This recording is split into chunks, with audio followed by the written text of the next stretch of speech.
ভাইরা আমার, আল্লাহর কসম করে বলি, একটা সময় আসবে মন খুলে নামাজ পড়তে চাইবেন। বিশ্বাস করেন ভাই, লিখে রাখেন ডায়েরিতে।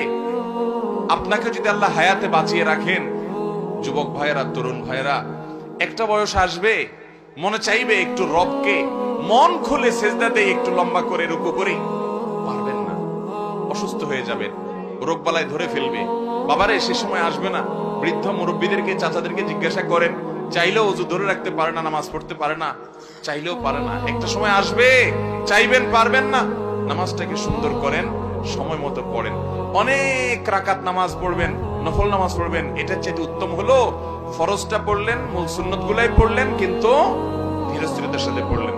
10 রাকাত তাড়াহুড়া করে পড়ার চাইতে 2 রাকাত আস্তে আস্তে পড়া অনেক বেশি। নামাজ সুন্দর করবেন তো ইনশাআল্লাহ। আজকে আপনাদেরকে একটা কথা বলে রাখি, আপনারা যখন মসজিদে যাবেন একটু খেয়াল করেন ভাইরা, যে কোন মুসল্লিটার নামাজের সবচেয়ে বেশি সময় নেয়। আমি খেয়াল করি, আমি প্রায় সময় বলি, আমার 2-1 বন্ধু বান্ধব আছেন জেনারেল শিক্ষিত, আলেম ওলামা না, ওনাদের নামাজ দেখলে, এরকম কয়েকজন আছে, তাদের সালাত দেখলে ভাই আমি তাকায় থাকি। আলহামদুলিল্লাহ, আমি নিজে আমার সালাত কিতাব পত্রে পড়েছি, মানুষকে পড়াইছি, শিখাইছি, বলছি, কিন্তু দেখছি যে নামাজ কত সুন্দর করা যায়।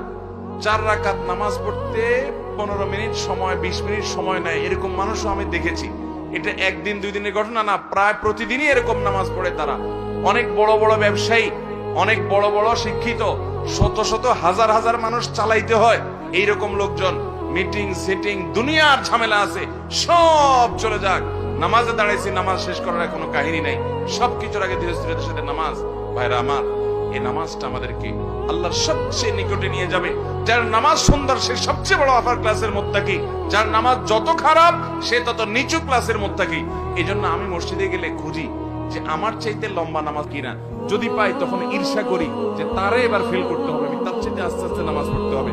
আমি একটু তাড়াহুড়ো প্রকৃতির মানুষ, এই যে কথা বলি দেখেন হুলস্থুল করে বলি, ধীরস্থিরতার সাথে কত সুন্দরভাবে মানুষ কথা বলে, আমি পারি না, আমার একটা রোগ, তাড়াহুড়া করে কথা বলি। কিন্তু ভাইরা, আমার মতো এরকম তাড়াহুড়া করা মানুষটাও আমি খেয়াল করি মসজিদে, যে 2 রাকাত নামাজ পড়তে বেশিরভাগ মুসল্লি জেনারেল শিক্ষিত, সাধারণ শিক্ষিত মানুষ অনেকে আছেন, কোরআন বা সূরাগুলো এত সহিও না, মাগার মাশাআল্লাহ 2 রাকাত নামাজ আমরা একসাথে শুরু করছি, 10 জন 20 জন 30 জন মুসল্লি মসজিদে আছে, সুন্নাত পড়তেছি, কিন্তু দেখি যে আমারে ফেল মারাই দিয়ে তারা সবাই নামাজ আগে আগে শেষ করে ফেলছে। এত গতি তাদের নামাজে। আবার কিছু মানুষ দেখি মাশাআল্লাহ, যে আমার অনেক পরে দেখা যাচ্ছে তাদের মাত্র 1 রাকাত শেষ হয়েছে, তখন আমি ঈর্ষা করি, আমি তো এরকম সুন্দর নামাজ পড়তে পারতাম।